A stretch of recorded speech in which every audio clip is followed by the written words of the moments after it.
दोस्तों और साथियों, एक बेटी को बाप ने जंगल में नंग अवस्था में उसके प्रेमी के साथ पकड़ लिया। यानी घर पर जब बेटी देर तक नहीं आई तो बाप को फिक्र हुई कि बेटी को काफ़ी समय जाए हुए हो गया है जंगल में, वो अभी तक आई क्यों नहीं। जाहिर बात है, बाप है तो फिक्र तो होगी ही ना जवान बेटी की, 18 साला बेटी। लेकिन बाप को नहीं पता था कि जंगल में उसने भेजा तो है बेटी को चारा लेने के लिए, लेकिन वो क्या वहां पर चारा घोटाला कर रही है इसकी खबर बाप को भी नहीं थी। बाप को इसकी खबर जब लगी, जब बाप बेटी के देर तक घर ना आने पर हैरान हुआ, फिक्रमंद हुआ, और फिर वो जा पहुंचा जंगल, उसी खेत में जिस खेत में बेटी को चारा लेने के लिए भेजा था। लेकिन जब वो वहां उस खेत में पहुंचता है तो उसकी आंखों ने जो देखा वो यकीन करने लायक है ही नहीं था, और उसको वो सब कुछ देखना भी नहीं चाहिए था। लेकिन उसको क्या पता था, बाप को क्या पता था कि जंगल में यानी उस खेत में बेटी क्या चारा घोटाला कर रही है और किसके साथ कर रही है, ये तो उसको पता भी नहीं था। उसके पैरों के नीचे से तो ज़मीन तब निकल गई जब उसने अपनी फटी आंखों से अपनी ही बेटी को वस्त्रहीन किसी के नीचे, यार क्या कहे आपको, क्या बताए, किस तरह से बताए, समझ में नहीं आता। चलिए दोस्तों, पूरी घटना ये आपको मैं विस्तार पूर्वक बताने जा रहा हूँ। ये कहाँ की है, कैसे घटी और कैसे वो उस लड़के के नीचे तक पहुँची, कैसे ये बाप को फिर आभास हुआ कि बेटी का, ये सारी घटनाक्रम का जो मैं आपको, और फिर उसके बाद जो होता है ना, ये सब कुछ तो हो ही गया था, लेकिन दोस्तों उसके बाद जो हुआ वो बड़ा ही खतरनाक था। तभी तो लोगों ने फिर देख करके कहा कि भगवान ऐसी बेटी किसी को न देना। कहते हैं कि बेटी लक्ष्मी है, बेटी जब घर में आती है तो धनवर्षा होती है। लक्ष्मी इसीलिए तो बेटी को कहा जाता है कि बेटी के घर में कदम पड़ते ही रहमतें आती हैं, बरकतें आती है, और उस खुदा की एक अजीम नेमत, अजीम कहते हैं बड़े को, यानी बड़ी नेमत, नेमत यानी अच्छी चीज़।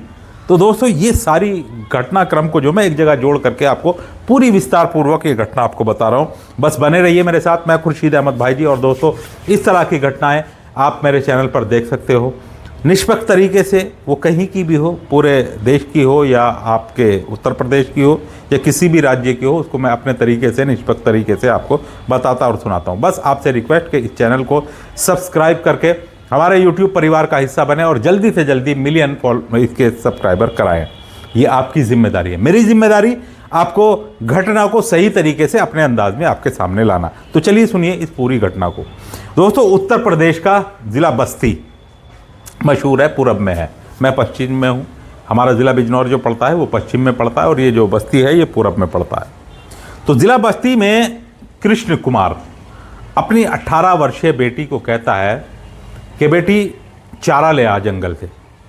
जंगल कोई ज़्यादा दूर नहीं था, घर के करीब ही था, और अक्सर गांव देहात में ऐसा होता है, जवान बेटी हो बेटा हो कोई भी हो, जो जंगल घर के करीब होता है ना, तो कोई भी चाहे पत्नी हो, वो कोई भी जिसका भी टाइम लगता है वो चारा काट करके ले आता है। अच्छा, कृष्ण कुमार अपनी बेटी के अफेयर से बिल्कुल बेखबर था। बेटी ज्योति जो थी वो एक लड़के के अफेयर में थी। 18 साल इसकी उम्र है, अभी नई नई ये जवान हुई है, और लगभग ये जो इश्क था इसका ये 2 साल पुराना था। 16 साल की थी जब ये इसको इश्क हो गया था। अब जाहिर बात है, कच्ची उम्र का प्यार जब लड़का हो या लड़की किसी को लग जाता है ना, तो वो बड़ा जानलेवा होता है। अक्सर मैंने आपको इस बारे में कई बार बताया है कि ये जो उम्र होती है 13 साल से बाद की जो उम्र शुरू होती है ना, बेटी की हो या बेटे के, इस उम्र में बेटी बेटों को फ्री नहीं छोड़ना चाहिए। इस उम्र में अक्सर उनका ख्याल रखना चाहिए कि वो कहाँ जा रहे हैं, किसके पास बैठ रहे हैं। ऐसा नहीं है कि बेटी ही बिगड़ जाती है तो आपको बदनामी का सामना करना पड़ता है। बेटा भी इस उम्र में जो है ना, वो ज़्यादातर कहाँ देखता है, ज़्यादातर ऐसी गलत सोसाइटी चुनता है जहाँ पर नशा हो, जहाँ पर हरामखोरी हो, और जहाँ पर गलत चीज़ें जो देखने को मिलती, ये उम्र ही रहती है, गलत की तरफ ज़्यादा भागती है और सही की तरफ कम आती है। ये दोस्तों जो बात मैं आपको बता रहा हूँ ना, ये आपको बड़ी काम आएगी। अभी आपको ऐसा लग रहा होगा कि यार खुर्शीद भाई टाइम वेस्ट कर रहे हैं, मैं टाइम वेस्ट नहीं कर रहा हूं। ये मेरी बात आपको तब याद आएगी जब आपकी बेटा या बेटी गलत रास्ते पर चल पड़ेगा और आप समझोगे यार खुर्शीद भाई ने एक दिन बात बताई थी, यार अपने बच्चों पर कंट्रोल रखा करो, अपने बच्चों को देख लिया करो। जाहिर बात है एक मर्द का जो जीवन होता है ना बड़ा ही व्यस्त होता है। बाल बच्चे होने के बाद वो ज़्यादा व्यस्त कर देता है अपने आप को पैसा कमाने के लिए और बच्चों के भविष्य को बनाने के लिए। लेकिन जिन बच्चों के भविष्य के बनाने के लिए वो अपने आप को मशीन बना दिया है उसने, वही बच्चों को देखने की उसको फुर्सत नहीं है कि वो बच्चे कहाँ बैठ रहे हैं, किसके पास जा रहे हैं। तो इसलिए मेरे दोस्तों, मेरे भाइयों, मेरी बहनों, आप अपने बच्चों को अच्छा बनाने के लिए, उनको अच्छा जीवन देने के लिए, उनका भविष्य सुधारने के लिए अपने आप को आग की भट्टी में झोंक देते हो। लेकिन 24 घंटे में से कम 10-15 मिनट आप निकाल करके ये देख लिया करें कि आपकी बेटी या बेटा क्या कर रहा है। आपकी बेटी या बेटा जो फ़ोन इस्तेमाल कर रहे हैं वो किससे बात करते हैं और इसमें देख क्या कर रहे हैं, क्योंकि आपको हिस्ट्री में सब कुछ मिल जाता है। और जब आप उसका यूट्यूब वगैरह या इंस्टाग्राम वगैरह जब आप उसको होम पेज पर भी देखोगे ना, अगर खास करके आजकल ऐसा भी होता है जवान लड़के लड़कियां ये सब कुछ देखने के बाद ना वो हिस्ट्री ही डिलीट कर देते हैं जहां से उन्होंने उसको सर्च किया। लेकिन एक बात आपको मैं काम की बता देता हूं, मेरा फ़ोन है, मैं अपने फ़ोन में जो चीज़ देखूंगा तो वो ही चीज़ें उससे रिलेटेड ही ज़्यादा आएंगी। आप अपने बच्चों के होम पेज पर जाकर के देखें, इंस्टाग्राम के या यूट्यूब के या किसी भी ऐप के, कि उसमें होम में क्या आ रहा है, इसको स्क्रॉल करें। अगर गलत चीज़ें आ रही हैं तो समझ जाइए कि आपका बेटा या बेटी वो गलत चीज़ देखते हैं, और अगर सही चीज़ें आ रही हैं तो समझ जाइए कि आपका बेटा या बेटी सही चीज़ कुछ उसमें जो भी है अपने हिसाब से वो देखते हैं। चलिए ये अलग बात है। मैं बात कर रहा था ज्योति की। ज्योति को कृष्ण कुमार ने कहा बेटी चारा ले आओ जंगल से जानवरों के लिए, ये भूखे हैं। अब बेटी के बारे में तो आपको पता नहीं था कि आज क्या चारा घोटाला होने वाला है जंगल जाने के बाद।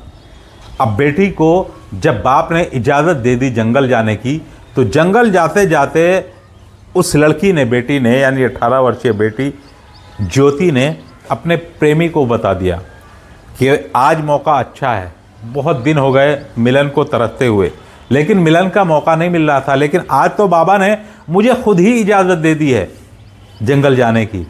और जंगल जाकर के गोत वोत काटने में यानी चारा काटने में टाइम तो लगता ही है, तो किसी को कुछ पता भी नहीं चलेगा और हमारा मिलन भी हो जाएगा। खेतों पर आ जाओ। अब ये लड़का जो इसका प्रेमी था जब सुनता है अपनी प्रेमिका की ये बात, तो इसकी तो मुरादें सारी पूरी हो गई। एक लड़के के लिए एक लड़की को पाने की जितनी ललक होती है ना, लड़की को शायद इतनी हो या उससे ज़्यादा हो, ये मुझे नहीं पता, लेकिन क्योंकि मैं एक पुरुष हूँ तो ये मैं आपको लड़कों की फीलिंग बता सकता हूँ। तजर्बे के हिसाब से कह लो या जो कुछ भी, या ऑब्ज़र्व किया है मैंने, तो ये सारी चीज़ें मैं उस हिसाब से आपको बताता हूँ कि एक लड़का एक लड़की से मिलने की कितनी तड़प रखता है। अगर एक हाथ में उसको सारी दुनिया दे दी जाए और दूसरे हाथ में कहा जाए कि आज तुम्हारी फला लड़की से जिससे तुम सालों से चाहते हो, मिलना चाहते हो, उससे डेट है, तो वो इस हाथ में रखी हुई सारी दौलत को ठुकरा देगा और ये मिलने जाना उससे पसंद करेगा। ज्योति का बॉयफ्रेंड भी ऐसा ही था। ज्योति ने जब अपने बॉयफ्रेंड को फ़ोन कर दिया और बता दिया मैं जंगल जा रही हूँ, तो वो भी नहा धो के तैयार होकर प्रेमिका से मिलने जंगल पहुँच जाता है। जंगल में जाने के बाद उस गन्ने के खेतों के चारों तरफ जहाँ पर वो चारा था, जहाँ से वो काटने गई थी, वहाँ वो चारा काटना तो भूल जाती है बल्कि चारा घोटाला करना शुरू कर देती है। वहाँ पर वो नीचे गन्नों के खेतों से घिरा हुआ वो चारे का खेत, और फिर उस बीच में उस हरियाली में उस चरी का खेत था या बाजरे का खेत था, जो भी वो काटने गई थी, डंगरों के लिए चारा लेने गई थी वो जानवरों के लिए, वहाँ पर वो बिछाती है अपने दुपट्टे को या चादर को, जो भी वो साथ में लेके आई थी, वो पहले ही इंतज़ाम के साथ आई थी। वो पहले ही उसे इतनी चुल मची हुई थी कि ये काम जा कर के मुझे करना है। तो जाहिर बात है वो इंतज़ाम से आई थी, बिछाई चादर और कपड़ों को उतार के अपने रख देती है एक तरफ, और प्रेमी ने फिर अपने कपड़ों को उतार कर एक रखा, और फिर ये दोनों इस दुनिया जहान से बेखबर हो जाते हैं। यानी जाहिर बात है एक प्रेमी या प्रेमिका हो या एक पति और पत्नी हो, जब वो एक दूसरे के साथ जिस्मानी ख्वाहिशात पूरी करते हैं तो इस दुनिया जहान से बेखबर हो जाते हैं। फिर उनको नहीं पता होता है कि इस दुनिया में क्या घटना घट रही है, क्या हो रहा है। वो अलग ही दुनिया में अपने अरमानों को जो है वो पूरे कर रहे होते हैं। वो स्वर्ग की सैर कर रहे होते हैं उस टाइम। उस वक्त उनके कदम ज़मीन पर नहीं होते, बल्कि ज़मीन से कहीं ऊपर जा कर के वो स्वर्ग में पड़े होते हैं। और ऐसा लगता है कि जैसे वो स्वर्ग की किसी अप्सरा के साथ इस स्वर्ग की सैर कर रहा हो। बहरहाल नक्शा खींचने के लिए बहुत कुछ है, बहुत सारी बातें हैं। मैं पूरा टाइम इसी में आपको निकाल सकता हूँ, नक्शा खींचे जाता हूँ कि वहाँ क्या हो रहा था, ये हो रहा था। लेकिन बात को छोटी करते हुए मैं आपको ये बता दूँ कि जब कृष्ण कुमार ने देखा कि बेटी को जाए हुए काफ़ी टाइम हो गया है, जवान बेटी, 18 वर्षीय बेटी, जवान बेटी है और उसको जाए हुए काफ़ी टाइम हो गया, तो अब बाप को फिक्र हुई। और बाप को फिक्र हो क्यों ना, जवान बेटी का बाप है, कोई ऊंच नीच हो जाए तो फिर क्या होगा। अक्सर आदमी यही सोचते हैं कि यार उनकी जवान बेटी है, किसी जवान लड़के ने उसको पकड़ लिया, छेड़छाड़ कर दी तो क्या होगा। लेकिन वो ये कभी नहीं सोचता कि वो जवान बेटी किस हद तक जा चुकी है, वो बेटी क्या गुल खिला सकती है, वो खुद भी किसी लड़के को बुला करके उसके साथ अपने अरमानों को पूरा कर सकती है। ये एक बाप कभी नहीं सोचता। जब भी सोचेगा निगेटिव सोचेगा, पॉजिटिव भी हो सकता है, बेटी का अफेयर भी हो सकता है, तमाम सारी बातें हो सकती है, लेकिन अक्सर ऐसा होता है। अब कृष्ण कुमार को जब फिक्र हुई तो उसने 10-20 मिनट और इंतज़ार किया और फिर वो चल दिया जंगल अपने खेतों पर, जहाँ से बेटी को उसने चारा लेने के लिए भेजा था। अब ये जब खेतों में आया तो देखा, उसको ये आभास तो हो गया कि बेटी यहीं कहीं है, क्योंकि उसका जो चारा काटने का सामान था, जो रस्सी उसको बांधने के लिए लाई थी वो भी और ये भी, और कुछ उसको थोड़ी सी अंदर से ऐसा लगा कि बातचीत करने की, कुछ खुसर पुसर करने की आवाज़ भी आ रही है। अब ये सतर्क हो जाता है कि यार कुछ ना कुछ दाल में काला है। जिस तरफ से वो आवाज़, जाहिर बात है कि जंगल में, भरे पूरे जंगल में कोई देखने वाला नहीं, कोई सुनने वाला नहीं, तो खूब हंसी मजाक, हंसी टटकोलियाँ हो रही है और एक दूसरे में वो दोनों समाये हुए हैं, बिल्कुल गुथे हुए हैं। आप समझ जाइए कि किस मकाम तक वो अपनी हसरतों को पूरा कर रहे होंगे। इस तरह से वो दोनों जो है गुथे हुए थे एक दूसरे में, और दोनों ही वस्त्रहीन, प्रेमी भी और प्रेमिका भी की भी। ये बाप अपनी बेटी की हंसी ठिठोलियाँ, आवाज़ें, कुछ इस तरह की आपत्तिजनक आवाज़ें वहाँ से जो अश्लील थी वो आ रही थी, उस तरफ जाता है धीरे धीरे दबे दबे कदमों से। और 10-5 कदम जब ये अंदर खेत के अंदर जाता है तो इसके पैरों के नीचे से ज़मीन खिसक गई। ज़मीन इसलिए खिसक गई कि इस मंज़र को जो वो अपनी आंखों से देख रहा था, जो सामने का दृश्य था, बेटी जिस हालत में थी वो तो कभी सोच भी नहीं सकता था। बेटी हंसी टटकोलिए और अश्लील सब व्यंग जो भी कुछ था उसमें अपना वो कर रही थी, वो सब कुछ उस लड़के के साथ। ये बाप अपनी बेटी को देखकर आग बगुला हो जाता है। नीचे से ऊपर तक शोले, चिंगारियां जिस्म से उठने लगती है। गुस्सा इतना कि बस ख़त्म कर दे अभी बेटी को। उसने एक ज़ोरदार गरजदार आवाज़ लगाई, ये तुम क्या कर रही हो ज्योति? तुम्हें शर्म नहीं आई? मैंने तुम्हें क्या करने भेजा था और तुम ये क्या कर रही हो? बाप की आवाज़ सुन करके एकदम से उठ करके बैठी हो जाती है और अपने कपड़े ढूंढने लगती है जल्दी जल्दी से। बाप ने अपने चेहरे को घुमा लिया एक तरफ। शर्म, बाप है, इस हालत में बेटी को कैसे देख सकता है? एक तरफ घुमा लिया। इसने जल्दी जल्दी अपने कपड़े पहने, लड़के ने भी अपने कपड़े पहने। अंदर से बाहर निकल कर खेतों के बाहर आते हैं जहाँ ये इसकी हंसिया, यानी जो वो चारा काटने के लिए दराती लेकर के गई थी और वो रस्सी वस्सी लेकर के गई थी, वहाँ पर ही आ जाते हैं। ये बाप बेटी का हाथ पकड़ता है, तुझे शर्म नहीं आई? चल तुझे घर चल कर तुझे बताऊंगा, अभी तुझे सबक सिखाऊंगा, ये तूने क्या गलत किया। क्या इसी दिन के लिए मैंने तुझे पाल पोस करके बड़ा किया था? क्या इसी दिन के लिए मैं तेरे ऊपर इतना बड़ा विश्वास और भरोसा करता था कि एक दिन तू मेरे विश्वास को तोड़ दे, मेरे भरोसे का खून कर दे? यकीन नहीं आता कि तू मेरी वही बेटी है जिसे मैंने दिलो जान से चाहा, जिसके मैंने सारे अरमान पूरे किए, जिसके लिए मैंने अपने आप को लुटा दिया, बर्बाद कर दिया। यकीन नहीं आता क्या वही बेटी है और इतना घिनौना और इतना गंदा काम कर रही है तू। बेटी ने देखा कि घर जाकर के बाप उसको सज़ा ज़रूर देगा और ये बात उसकी माँ को भी बताएगा घर में। तब तो इससे पहले कि ये बात आगे बढ़े उसने अपने प्रेमी की तरफ इशारा किया। प्रेमी अपनी प्रेमिका की आंखों के उस इशारे को समझ चुका था और बेटी ने तभी जो वहाँ पर रखी हुई दराती थी वो चारा काटने की उठाई और अपने प्रेमी से कहा, पकड़ ले इसे, ये जिंदा नहीं बचना चाहिए। किसके लिए कहा? बाप के लिए कहा। और प्रेमी ने उसके बाप को पकड़ लिया और उस बेटी ने उसी हंसिए से, यानी उसी दराती से बाप के गले पर वार किया, बाप के सीने पर वार किया, हाथों पैरों पर हर जगह वार किया और उसको बिल्कुल कई वार करके उसको लहूलुहान कर दिया। दोस्तों, वो बाप उस वक्त में क्या सोच रहा होगा? उस बाप की आत्मा क्या कह रही होगी? एक जवान बेटी का बाप अपनी बेटी को गलत हालत में देख ले और फिर वो बेटी अपनी हरकत को छुपाने के लिए बाप को ही कत्ल कर दे। जब जवान बेटी अपने बूढ़े बाप को कत्ल कर रही होगी तो वो बाप यही कह रहा होगा ना कि भगवान ऐसी बेटी किसी को न देना। उसके बाद होता जो है वो ये कि दोनों ने, प्रेमी और प्रेमिका ने इस घटना को अंजाम दे दिया, यानी एक बेटी ने अपने बाप को मौत के घाट उतार दिया। अब सवाल था लाश को ठिकाने लगाने का। ये वहाँ से उस लाश को खींचते हैं और नहर के करीब ले जाते हैं और उसमें जाकर के धक्का दे देते और धक्का देने के बाद ये पहुँच जाते हैं अपने अपने घर। ये सोच रहे थे कि उन्होंने जो पाप किया है वो छुप गया और किसी को कुछ पता नहीं चला, लेकिन ये पाप आगे इन्हीं के आने वाला था। और फिर वो लाश जो है कृष्ण कुमार की झाड़ियों में अटक जाती है। गांव वाले जब जंगल आते हैं तो उन्होंने देख लिया यार किसी की लाश तैर रही है नहर के अंदर, उसको निकाला गया, ये तो कृष्ण कुमार है। पुलिस को सूचना दे दी गई कि हमारे गांव का कृष्ण कुमार मारा गया है, पता नहीं उसको किसने मार दिया।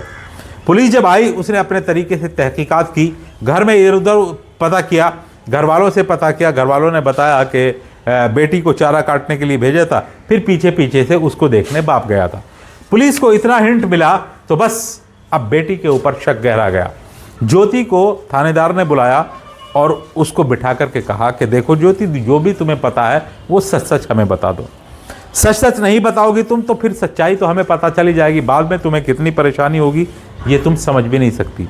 जो ये सामने तुम लेडी महिलाएं पुलिस वाली देख रही हो ना, ये मार मार कर तुम्हारे ऊपर से प्रेम का भूत उतार देंगी 2 मिनट में। अगर जो कुछ भी तुम्हारे सच्चाई है वो सही सही बता दो। ये लड़की है ही कितनी उम्र की थी और कोई पेशावर मुजरिम तो है नहीं थी, पहली बार इससे क्राइम हुआ था। जज्बात में ये होश खो बैठी थी, अपने ऐब को छुपाने के लिए बाप का कत्ल किया था, इसीलिए डर जाती है और कहा कि जी बाप का मैंने अपने मारा अपने प्रेमी के साथ मिलकर। बात ये थी कि मैं जंगल में अपने प्रेमी के साथ हम बिस्तर थी, उसके साथ रंगरेलियाँ हो रही थी, जो भी कुछ था। बाप ने मुझे इस नंग अवस्था में देख लिया था जो आपत्तिजनक हालत थी, और वो मुझे घर लाकर मारता पीटता जो भी कुछ करता। बस यही सब कुछ मेरे मन में आया और मैंने यही सोचा कि इससे पहले बाप मुझे सज़ा दे, मैं बाप को ही ठिकाने लगा देती हूँ। ये मर जाएगा, रास्ते का कांटा भी साफ हो जाएगा और मेरा राज भी छुप जाएगा। बस यही सब कुछ सोच करके मैंने अपने बाप को मौत के घाट उतार दिया। पुलिस ने लड़की के बयान दर्ज किए और लड़की के बयान के मुताबिक फिर उसके प्रेमी को भी धर दबोचा। दोनों प्रेमी और प्रेमिका इस वक्त जेल में हैं और उनके प्यार की जो पगडंडी थी ना वो वहीं पर ख़त्म हो जाती है। जो लोग ये सोचते हैं कि प्यार में वो क्राइम करने के बाद अपनी मंजिल को पालेंगे या उस प्यार को पालेंगे, तो ये उनका सोचना बिल्कुल गलत है। झूठ की नाव ज़्यादा लंबे समय तक नहीं तैरती, एकदम से डूब जाती है। और सच्चाई की जो नाव पर सवार होते हैं ना जो लोग, शुरू में वो हिचकोले ज़रूर खाती है लेकिन वो डूबती नहीं है कभी, वो सुरक्षित अपनी मंजिल पर पहुंचती है। ये हमेशा याद रखें। उस वक्त में जिस वक्त ज्योति को उसके बाप ने देखा था तो ज्योति को अपने बाप के पैर पकड़ लेने चाहिए थे। बाप का दिल बहुत नर्म और नाजुक होता है, औलाद की वो बड़ी से बड़ी खताओं को और गलतियों को माफ़ कर देता है। ज्योति को भी अपने बाप के पैर पकड़ लेने चाहिए थे और आइंदा के लिए उससे माफ़ी भी मांग लेनी चाहिए थी, तो शायद ज्योति भी आज जेल में ना होती और उसका बाप भी इस दुनिया में होता। लेकिन ज्योति ने जो सोचा वो निगेटिव सोचा। बाप उसको मारेगा, उसकी बेइज्जती होगी, तमाम लोगों को पता चलेगा, तो वो बाप को ही क्यों ना मार दे और सारे राज दफन हो जाएंगे। लेकिन वो दफन नहीं होते बल्कि और ज़्यादा काले हो जाते हैं बादल, और फिर उसका नतीजा जो निकलता है वो सब आपकी नज़रों के सामने है। इस 20 मिनट की स्टोरी में मैं आपको सिर्फ और सिर्फ ये समझाने की कोशिश कर रहा हूँ, जो लड़कियाँ अपने बॉयफ्रेंड के चक्कर में चंद मिनट के मज़े के लिए, चंद मिनट के लिए सुकून उनको जो मिलता है वो तो मिलता ही है, लेकिन वो क्राइम करने के बाद जो उन्हें बदनामी, रुसवाई और फिर जो जेल की सलाखों के पीछे उनकी ज़िंदगी गुजरती है ना, आप हज़ारों नहीं बल्कि लाखों ऐसी स्टोरियाँ, यही प्यार मोहब्बत वाली, जिसमें किसी पत्नी ने पति को मारा या किसी लड़की ने अपने रिलेटिव को मारा, बाप को मारा या किसी को भी मारा, वो सब सुकून से नहीं है, सब जेल की सलाखों के पीछे है। तो फिर क्राइम करने वाला ये कैसे सोच सकता है कि क्राइम करने के बाद वो सुकून से होगा। चलिए दोस्तों, समझाना मेरा काम है, समझना ना समझना आपका काम है। अब उन दोस्तों के नाम जो मुझे कमेंट करते हैं, कमेंट करने वालों में सबसे पहला नाम आता है ओंकार, छोटा भाई बकवीर, पापा जी राजप्रीत, दादाजी इकबाल सरदार, गांव जोड़कियाँ, जिला श्री गंगानगर, हनुमानगढ़, राजस्थान से हैं। मुनशाद अली पनियाला बिजनौर से हैं। जयपाल त्यागी यूपी बिजनौर से हैं। राजवीर सिंह पोसवाल एडवोकेट बेटा है रजत पोसवाल, पत्नी है ममता बैंसला बघौल, तहसील हसनपुर, जिला अमरोहा से हैं। राव मोहम्मद यासीन लाहौर पाकिस्तान से। ज्योति शर्मा कलकत्ता से हैं। अब्दुल हादी तकदीस फातमा डॉक्टर अब्दुल समी कुली बाजार कानपुर से हैं। महराज आलम गोड़ा दिल्ली से हैं। मुनशाद अली पनियाला बिजनौर से। जयपाल त्यागी यूपी बिजनौर से। चलिए दोस्तों, कल आपको फिर किसी नई स्टोरी में मिलता हूँ, तब तक के लिए खुदा हाफिज़, जय हिंद, जय भारत।